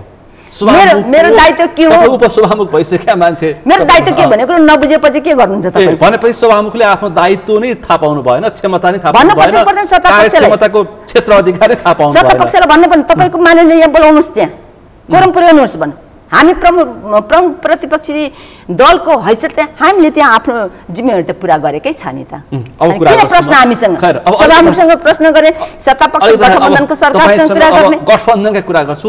गठबन्धनले त अब 5 दलीय गठबन्धन, नेपाली कांग्रेस, नेकपा माओवादी केन्द्र, तपाईँहरूबाट फुटेर गएको एकीकृत समाजवादी माधव कुमार नेपालले नेतृत्व गरेको लगायत अब बाबुराम भट्टराई र महन्त ठाकुरको पार्टी पनि मिलेर अब मङ्सिरको निर्वाचनमा, प्रदेश र सङ्घको निर्वाचनमा एमालेलाई भित्तामा पुर्याइदिने रे, थाहा पाउनु भएको छ?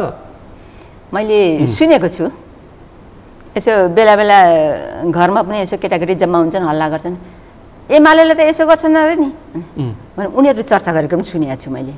केटाकेटीले पनि ए भनेको यस्ता केटाकेटी जस्तो त्यो कुनै तुक नभएको तर्क गरेर हुन्छ गठबन्धनमा रहेका दलहरू एक्लै लड्छु भन्ने हिम्मत नभएका पार्टीहरू दलहरू एक ठाउँ बसेर सरकार के अरे नेपाली काङ्ग्रेसको रुखमुनिको छायामा बसेर नेकपा एमालेसँग प्रतिस्पर्धा गर्न आए भइगयो त हामीले के भनेका छौँ सत्ता गठबन्धन भर्सेस एमाले नेकपा एमाले हुने अवस्था आयो अब मङ्सिर 4 को निर्वाचनमा के गर्ने हो नि हामी त तपाईहरुसँग एक्लै प्रतिस्पर्धा गर्ने हामी प्रतिस्पर्धा एक्लै गर्छौँ भनेर अगाडि बढेकै त छ नि सकिन्छ जित्न सक्छौँ त्यसैले हिजो एउटा तपाईहरुको आन्तरिक एउटा सर्वेक्षण सार्वजनिक भएको छ तपाईले के विश्वास गर्नुस् भने 10 सीट भन्दा बढी प्रत्यक्षमा एमाले जित्न सक्दैन तपाई त्यो अनि मैले यो सञ्चार माध्यममा आएको हुनाले तपाई एउटा जिम्मेवार स्थायी कमिटी सदस्य तपाई पूर्व कानुन मन्त्री एमालेको जिम्मेवार नेता डाक्टर सबै हिसाबले यो प्रश्न गरेको हो यसमा कसले के भन्यो त्यसको पछि नलाग्दा हुन्छ किनभने त्यो व्यक्ति जसले तपाईको एउटा तथ्याङ्क देखाउन खोज्दै हुनुहुन्छ त्यो व्यक्तिले सर्वे गरे त सबै ठाउँ गरे छ त यो तुरुन्त सर्वे कसरी गर्न सक्छ यो के अरे 77 जिल्लामा गएर गर्न पार्टी भित्रकै नेताले गरेको सर्वेक्षण है यो फेरि होइन त्यस्तो हुन्न सर्वेक्षण गर्न त हामीलाई थाहा हुनु पर्यो नि त हामी सर्वेक्षण गर्न सबैजना सहभागी भएर यो जिल्लामा यस्तो छ यस्तो छ यस्तो छ यस्तो छ गरेर आधिकारिक त्यो सर्वेक्षण गरेको तथ्याङ्क बाहिर आउनुपर्छ तब विश्वास गर्न सकिन्छ नभए त्यस्तो त्यो एउटाले ए गर्यो अर्कोले ए गर्यो त्यो कुनै तुक छैन त्यसको त्यसैले तर पनि हामी के भन्छौँ भने हामी यो आगामी निर्वाचन मङ्सिर 4 गते निर्वाचनमा हामी एक्लै प्रतिस्पर्धामा अगाडि बढ्छौँ प्रतिस्पर्धा हामी टिक्छौँ हामी अब्बल पार्टीको रूपमा अगाडि आउँछौँ र सरकार बनाउने हैसियतमा हामी अगाडि जान्छौँ 5, 6, 7 वटा दल एकातर्फ हुँदाखेरि पनि एमाले एक्लै प्रतिस्पर्धा गरेर सरकार बनाउने हैसियत राख्छ किन राख्छ भने मसँग तर्क छ मसँग हाम्रो तथ्याङ्क म भन्छु नि किनभने कम्युनिस्ट पार्टी कुनै अर्को दलले आफ्नो विचार आस्थालाई सबै एउटा थैलोमा राखेर अर्काको विचार आस्थालाई बोकेर जाँदाखेरि उसले सफलता प्राप्त कति गर्छ यो त भन्ने कुरा हो नि यथार्थ कुरो त्यही हो नि के भन्ने कुरा मात्रै तपाई अब निर्वाचनमा तल जानुहुन्छ नि फिल्डमा त्यति बेला थाहा हुन्छ त्यो भर्खरै जिल्लातिर घुमेर आउनु भएको छ के छ त अवस्था के भन्छन् अवस्था राम्रो छ त्यसैले यस्ता कुतर्क गरिरहनु भन्दा समय यतिकै वेस्ट गरिरहनु भन्दा यो विषयमा प्रवेश नगरी आफै हाम्रो फिल्डमा जान्छौँ आफ्नो काम गरेर देखाउँछ र अघि मैले भने जस्तो अनि राजेन्द्र लिङ्गदेशसँग किन फेरि चुनावी तालमेलको लागि तपाईको पार्टी अध्यक्षले छलफल गर्नु भएको हैन हामीले पहिले स्थानीय तहमा पनि हामीले तल फ्लेक्सिबल एकदम के गरेका थियौँ भने आवश्यकता अनुसार तल तालमेलमा जान सकिने अवस्था गरेका छ भनेको छ तर हामीले के भनेका छौँ भने कम्प्लिटली सबै यो तालमेलको कुरा गठबन्धनको होइन फेरि तालमेलको कुरा ढोका बन्द गरेर अगाडि बढेको छ त भनेकै छैन नि हामीले ढोका खुल्ला छ तर राजेन्द्र लिङ्गदेन राखेर बसेको छ त राजेन्द्र लिङ्गदेनको कुरा गर्ने कसो तालमेल गर्ने राप्रपा भन्दा बाहेक अब अर्को भनेको परिवार दलको एकनाथ ढकासँग अर्को सबै केही समय पछाडि देख्नुहुन्छ कोसँग तालमेल गर्छ एमाले भनेर अहिले किन भनिरहनु पर्यो तपाईले केही समयपछि थाहा हुन्छ त आवश्यकता अनुसार हामी तालमेल गर्दै अगाडि बढ्छौँ ढोका खुल्ला छ भनेपछि सबैको ओपन भएपछि अनि के हुन्छ भन्ने कुरा अहिले नै कोसँग एमाले तालमेल गर्दैछ अहिले किन सत्तामा रहेका सत्तारूढ दलका नेताहरू अहिले खुलाउने जरुरी छ हेरौँला भनेर बसिरहेछन् हैन जो हेरिराख्नु न त हेर्न त उसको राइट्सको कुरा हो नि हेर्छ नि तर कोसँग गर्छु भनेर अहिले भनिरहनु जरुरी छैन त्यसैले यो विषय क्लोज गर्दा राम्रो हुन्छ अलिकति तपाईले इन्फर्मेसन दिनुभयो भने नदिँदा राम्रो कुनै कुरा हामी इन्फर्मेसन नदिकन फ्ल्याट काम गरेर रिजल्ट देखाइदिन्छौँ एमाले देखा छैन त अहिलेसम्म उतातर्फ त निर्वाचन आयोगले पनि भनिसक्यो कि एउटै चुनाव चिन्ह लिएर पनि प्रतिस्पर्धा गर्न सक्नुहुन्छ सत्तारूढ दलले भनिसक्यो त अनि त मैले अघि भने नि रुखमुनिको छायामा गएर समाजवाद उन्मुख कार्यक्रम लिएर आउँछ हाम्रो संविधानमा त समाजवादको कुरा लेखेको छ नि समाजवादको आधार तयार गर्ने भन्ने कुरा लेखेको छ त्यो रुखको मुनि बसेर त्यसको छत्रछायामा बसेर यी कम्युनिस्टहरूले समाजवाद उन्मुख समाजवादको आधार निर्माण गर्न सक्ने कुनै आधार देखिँदैन किनभने उसले त कतिपय ठाउँमा कहीँ हँसे हतौडाभित्र चुनाव चिन्ह लिएर लड्ला, कहीँ रुख लिएला, कसैले कुन कुन चिन्ह पार्टीको के छ त्योभित्र गएपछि त्यो क्षेत्रमा त उसको के हैसियत रहन्छ त? कार्यकर्ता के हेरेर बस्छन् त त्यहाँ? त्यसैले यसको गर्भभित्र एकदम महत्त्वपूर्ण चिज छ, जुन चिज केही समयपछि देखिन्छ। त्यस्तो अप्ठ्यारो चिज, त्यस्तो सजिलो चिज दुइटै छ त्यहाँ। त्यसैले आफ्नो विचार, आफ्नो आस्था, सारा कुरो अर्कोको चिन्हभित्र घुसाइदिएर त्यहाँका कार्यकर्ताहरू के गर्छन्, त्यहाँका जनताले के गर्छन् भन्ने प्रश्न राजनीतिक वृत्तभित्र त्यो प्रश्न उठेको छ। फेरि सत्ताभित्र रहेका वामपन्थीहरूले समाजवादी मोर्चा बनाउने, त्यसपछि अझै एमालेलाई भित्तामा पुर्याउने प्रयास गर्दैछन्। प्रयास त गर्न दिनु न त, गर्न पाउने त त्यो दलहरूको उसको अधिकार हो, उसको एक्सर्साइज गर्छ, सारा कुरा गर्छ। भित्तामा पुर्याएर हेर्नु कति राम्रो प्रयास गर्नुभएको थियो वामदेव गौतमले, वामपन्थीहरूको एकता। वामदेव गौतमको कुरा छोडिदिनुहोस्, अरू वामपन्थी एकता प्रयास तपाईँको पार्टी अध्यक्ष केपी शर्मा ओलीले पुरै व्यवस्था गर्नुभयो। वामपन्थी गठबन्धन तपाईँका कार्यकर्ताले चाहेका छन्, नेतृत्वले चाहेन त्यो भन्दैछ होइन। हामीले यो हामीले यो मुलुकमा कम्युनिस्ट आन्दोलनलाई बलियो बनाउने, संविधानमा व्यवस्था गरिएको समाजवाद उन्मुख यो मुलुकलाई, राष्ट्रलाई बनाउने जे कुरा उल्लेख गरेको छ त्यसका आधार निर्माणको निम्ति, समाजवादको आधार निर्माणको लागि यो मुलुकमा नेकपा एमाले बाहेक अरू कुनै पनि दलले गर्न सक्दैन भन्ने कुरो प्रमाणित भएको छ नि। त्यसैले यी अरू दल के हुन् कसो हुन् उसको आफ्नो जनमुखी समाजवाद कि दलालमुखी समाजवाद? संविधानले जे लेखेको त्यही गर्छौँ, त्यो संविधानदेखि बाहिरको कुरा बस नगर्छ। मैले सत्तामा रहेका वामपन्थीहरूले चाहिँ एमाले बोकेको समाजवाद चाहिँ देखाउने दाँत मात्रै हो, त्यो दलाल संविधानले के देखाउने दाँत लेख्या हो त? संविधानले के लेख्या त समाजवाद? यही सिटमा आएर त्यही भनेर गएका छन्, जुनसुकै सिटमा बसेर जे भनुन्, तर संविधानमा लेखेको समाजवाद भनेर अपव्याख्या गर्न पाइन्छ? संविधानमा लेखेको समाजवादलाई, त्यसको समाजवादको आधार निर्माण गर्ने कुराहरू चाहिँ अपव्याख्या गरेर लैजालान्। यसरी व्याख्या गरे एमाले सत्तामा पुग्यो भने दलाल समाजवादको उसले पक्षपोषण गर्छन्। त्यसकारण मङ्सिर 4 को निर्वाचन हामीलाई साथ दिनुहोस्, हामी जनमुखी समाजवादको पक्षपोषण गर्छौँ भनेकै यहाँ जुनसुकै कुर्सीमा बसेर जेसुकै भनुन्, अर्कालाई आक्षेप लाउनु भन्दा म को हुँ भन्ने चिन्नु पहिलो कुरा हो। म को हुँ, मैले यो मुलुकको लागि के गर्छु, मेरो के अरे पार्टीले दलले के गर्दैछ, म के गर्दैछु, म कसरी नेतृत्व गर्दैछु भन्ने कुरो पहिले आफूलाई फर्केर हेर्नु जरुरी पर्छ। म को हुँ भन्ने कुरो आफूलाई नचिन्ने न अर्कालाई चिन्न सक्छ त्यस्तोले? म नेता हुँ कि होइन भन्ने कुरो आफूलाई चाहिँ जनताको बिचमा स्थापित गर्नुपर्ने ठाउँमा अर्कालाई ए फल्ना यस्तो भनिरहँदाखेरि जनताले मूल्याङ्कन गर्दैन, मूल्याङ्कन गरेका छैन।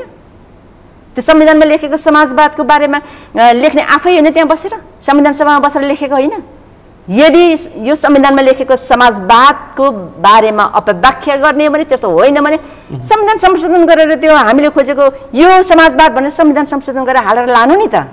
किन नलानु, किन बसमा नल्याउनु त्यो कुरा चाहिँ? त्यसैले यस्तो नालायकी कुरामा छलफल नगर्दा उपयुक्त हुन्छ। अन्तिममा छु म, अन्तिममा एकातर्फ सत्तारूढ दलभित्र, सत्ता गठबन्धनभित्र सिट सङ्ख्यामा पेचिलो अवस्था छ। 165 स्थान छ सङ्घमा, 330 छ प्रदेशमा। यति गाह्रो भएको छ त्यहाँ मिलाउन। त्यस्तो अवस्था आएर फेरि पनि खुमलटा र बालकोट मिल्न सक्ने अवस्था रहन्छ कोटेश्वर सहित। बुझ्नुभयो? प्रचण्ड माधव मैले उतातिर यति टसल भएको छ, कार्यदलले टुङ्ग्याउन सकिरहेको छैन। 165 सिट छ, त्यसमा पनि सबै जितेको मान्छेले अझ माधव कुमार नेपालले त हामी एमालेको हैसियतको हो त्यति नै सिट चाहिन्छ भनेर दाबी गरेपछि एकदमै किचल भएको छ बालुवाटारतिर। त्यो किचलोको बारेमा हामी प्रवेश उता भयो। अब यतातिर त्यो समाजवादी मोर्चा बनाएर बार्गेनिङ गरिरहेछ भनेर कङ्ग्रेसले भनिरहेको अवस्थामा चाहिँ अर्कोतर्फ यता बालकोट केपी शर्मा ओली निवासतर्फ पनि अर्को छलफल कता कता मैले अघि भनिहालेँ नि, त्यो सम्भावना छ भने मैले अघि भने नि त, हाम्रो ढोका ओपन छ, वामपन्थीहरूसँग हामी ओपन गरेर जान सक्छौँ। तर गठबन्धनसँग जसरी सिट सङ्ख्यामा बार्गेनिङ गरेर उनीहरू त्यहाँ गरिरहेछन् त्यस्तो हिसाबले हामीसँग मिल्नेवाला छैन, हामी तालमेल गर्दैनौँ त्यस्तोसँग चाहिँ। फेरि पनि मलाई यति सिट चाहियो, मेरो हैसियत यो भन्ने चिजै हुँदैन त्यहाँ। हामी विचार आस्था मिल्यो भने यसरी जान सक्छौँ भनेर हामी सहमतिको आधारमा अगाडि बढ्न सक्छौँ। त्यो हुनसक्छ, तालमेल हुनसक्छ, तर मलाई यति सिट चाहियो, मेरो भाग यति हो, मेरो हैसियत यो भनेर उता कुरा बिग्रेर उता बालकोटतिर आयो त्यस्तो हुँदैन, त्यस्तो हुँदैन। त्यस्तो पनि सम्भावना छ है। उता पेचिलो अवस्था छ, पेचिलो अवस्था। मैले अघि भने एउटा दृष्टान्त पेश गरौँ, रामतनहुमा रामचन्द्र पौडेल पनि नछोड्ने, किसान श्रेष्ठ पनि नछोड्ने, मानौँ के अरे सिन्धुपाल्चोकमा त्यस्तै होला, मोहन बस्नेत पनि नछोड्ने, अग्निप्रसाद खरेल सापकोटा पनि नछोड्ने, झापातिर पनि त्यस्तै होला, अर्कोतिर पनि त्यस्तै होला।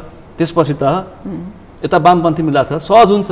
मैले अघि भने नि त हाम्रो ढोका ओपन छ, छलफल भएको छैन। हामी यसरी यसलाई छलफलमा लान्छौँ, तर अहिलेसम्म हामीले कति बेलासम्म हाम्रो छलफल अगाडि बढ्दैन, जबसम्म हाम्रो केन्द्रीय कमिटीले निर्णय गर्दैन तबसम्म यो कुरालाई हामी ओपन गर्दैनौँ। हामी व्यक्तिगत रूपमा छलफल गर्छौँ, यसो हुनसक्छ, हामी यसरी जान सक्छौँ, यस्तो हुनसक्छ, हुन्छ, तर केन्द्रीय कमिटीले निर्णय नगरेसम्म यो विषयलाई हामी ओपन गर्दैनौँ। व्यक्तिगत रूपमा हामी छलफल गर्छौँ। तर पठाएको प्रस्तावमा केपी शर्मा ओलीले इग्नोर गर्नुभयो र हेप्नु भयो रे। म जान्दिनँ, उहाँलाई सोध्नुहोस्। त्यो चाहिँ सञ्चार माध्यममा त्यो समाचार आएको, सञ्चार माध्यमले सही कुरा भन्छ भने के ग्यारेन्टी लिनुहुन्छ तपाईँ? ठुला मिडियाले त्यसो भनेका छन्। म पत्याउँदिनँ ठुला मिडियाको कुरा भने, कतिपय कुरा चाहिँ। तर झलनाथ खनालले वामपन्थी एकताको लागि प्रयास गरेको हो है, त्यो चाहिँ मान्नुहुन्छ नि? त्यो पनि मान्दिनँ म। किन त्यत्रो छलफल? जति बेलासम्म हाम्रो केन्द्रीय कमिटी यो चिज यस्तो भयो भन्ने कुरा हामी सुन्दैनौँ र केन्द्रीय कमिटीले निर्णय गर्दैन तबसम्म म किन विश्वास गर्छु त? मिडियाको कुरालाई विश्वास गर्छु म त राई। गर्नुपर्छ, त्यस्तो हुन सक्दैन मबाट। तर समाजवादीका मान्छेहरू एमाले तर्फ जाँदैछन् भन्ने पनि सुनिरहेछ। आए त राम्रो नि, हाम्रो ढोकाबाट उम्किएका 4 जना हाम्रो ढोका ओपन छ त भने त मैले पटक पटक दोहोर्याएर भने त। यता समाजवादीबाट पनि उता एमालेमा आउने कुनै छलफल गाईगुई केही छ त भन्नु? त्यस्तो छैन। आउँछ नि त, हामीले ओपन गरेको छ त, स्वागत गर्छौँ त भनेकै छ त। सबै बाटो बन्द गरिदिएको त छैन नि, खुल्लै राखेको छ, भनेकै छ। मङ्सिर 4 आउन धेरै समय पाइँदैन, एमाले के एजेन्डा लिएर जनतामा एजेन्डा अब हाम्रो कसरी सिट सङ्ख्या बाँड्छ यो पनि भनिदिनुहोस् न। के सिट सङ्ख्या कसरी बाँड्छ भने हामीले त्यो तालमेल गर्ने एजेन्डालाई अगाडि बढाएकै छैन, ओपन गरेकै छैन। पहिलो कुरा कति सिट बाँड्ने के गर्ने त्यो विषयमा हामी प्रवेश गरेका छैनौँ। अब हाम्रो स्थायी कमिटीको, पोलिट ब्युरोको, केन्द्रीय कमिटीको बैठक 11 गतेसम्ममा सबै, यो भाद्र 11 गते पनि सबै कम्प्लिट सकिन्छ। त्यो सकिसके पछाडि हामी के गर्छौँ भन्ने कुरो त्यो बैठकबाट निर्णय गरेर हामी अगाडि बढ्छौँ। त्यति बेला के हुन्छ भने त्यस पछाडि हामी बोल्छौँ, नभए हामी बोल्नु उपयुक्त हुन्न एउटा कुरा। र अब हाम्रो यो आगामी मङ्सिर 4 गतेको निर्वाचनलाई कसरी हाँक्ने भन्ने कुरा हाम्रो पार्टीको अध्यक्षको नेतृत्वमा हामी चुनाव हाँक्छौँ भनेर हामीले त्यो तय गरिसकेको अवस्था छ। त्यसरी समिति पनि बनिसकेको छ, समिति बनिएको छ। त्यो समितिको सबै मेम्बर हामी पनि हौँ मेम्बरहरू। त्यसरी त्यसलाई कसरी हाँक्ने भन्ने विषयमा पनि हामी त्यो बैठकमा छलफल गर्छौँ। र बैठकले माओवादीबाट आएका नेतालाई चाहिँ तलमाथि त हुँदैन नि? तपाईँ पनि कस्तो क्वेसन गर्नुहुन्छ? माओवादीबाट आएका नेता, अर्को पार्टीबाट आएका नेता भनेर अहिले हामी छुट्याउँदै हेर्दैनौँ त्यसरी। हाम्रो पार्टीको नेता हो नि। अत्यन्तै महत्त्वपूर्ण विषय प्रसङ्ग छलफल गऱ्यो। यो छलफलमा समय दिनुभयो, यो समय र समाजलाई आभार व्यक्त गर्न चाहन्छु। धन्यवाद। आज हामीले विशेष गरी नागरिकता विधेयक अनि मङ्सिर 4 को निर्वाचन, गठबन्धन, विपक्षीको तयारी लगायतका विषय प्रसङ्गमा केन्द्रित रहेर छलफल गऱ्यौँ। आजको छलफलमा मसँग सहभागी हुनुहुन्थ्यो नेकपा एमालेका स्थायी कमिटी सदस्य, पूर्व उपसभामुख, पूर्व कानुन मन्त्री डाक्टर शिवमाया तुम्बाम्फे। आजको विषय प्रसङ्ग यति नै। भोलि अर्को विषय प्रसङ्ग साथ एसटिभी च्याट ल्याउने भाषा गर्दै म सुनिल दाहाल पनि बिदा चाहन्छु। सगरमाथा टेलिभिजन हेर्दै गर्नुहोला। नमस्कार।